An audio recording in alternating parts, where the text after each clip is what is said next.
Hello, dear friends. Welcome to this program, our Moments with God. And I'm hoping that along with these videos, you are actually finding extra time to spend those moments with God and discovering a few more aspects of God's love, of God's presence, of God's mercy, of God's accompanying you in your life and particularly in your spiritual life. Of course, God is always with us, but we are busy in our own world, and therefore it is important for us to focus a little bit on our spiritual life so that we can get better connected with God. And I hope you're getting connected with the Lord in a more deeper way. I wish you all the very best, and I hope you have subscribed to this channel. Today I stand here before the statue of the Sacred Heart of Jesus, the Sacred Heart which is always burning with love.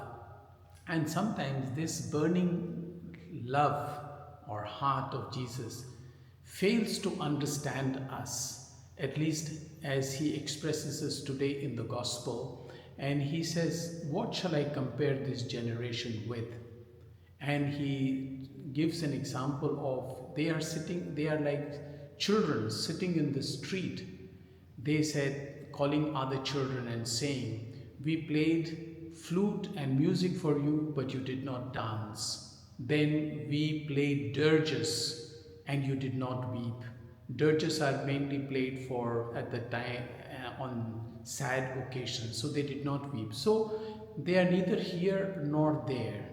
And this is what I think Jesus is trying to tell us, to use God's wisdom.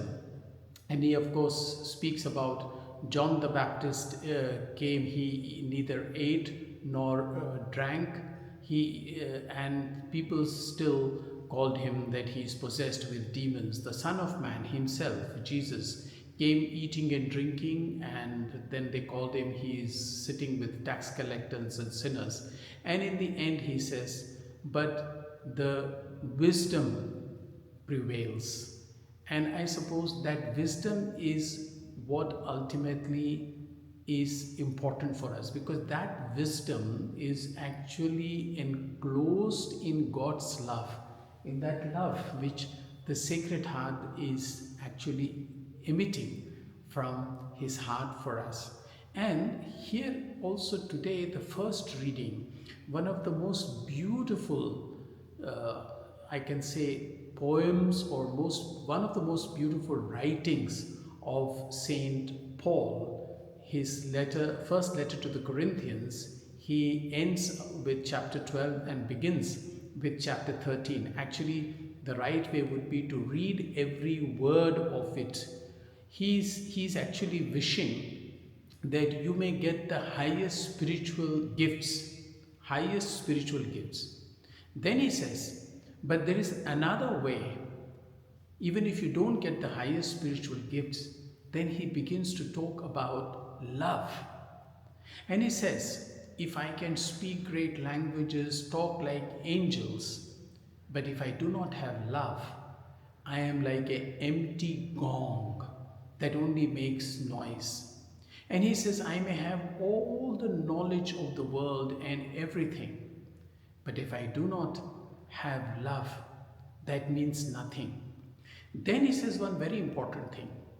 He says, I may give away everything I have. Charity. A lot of people think that charity is great, but he says, I may give everything to people, including my own body. But if I do not have love, I gain nothing. And then he goes on further to say, love is kind, love is patient, love is not jealous, love is not possessive. And he goes on so beautifully, actually, each of those phrases of what it means.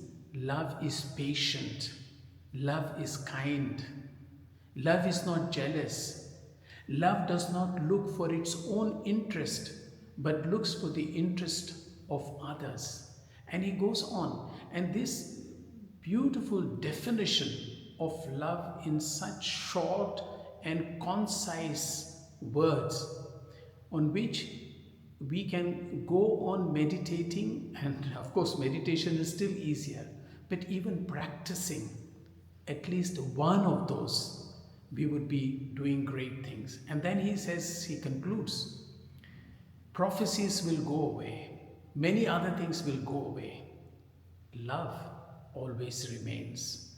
This is the love that is being emitted from the Sacred Heart of Jesus.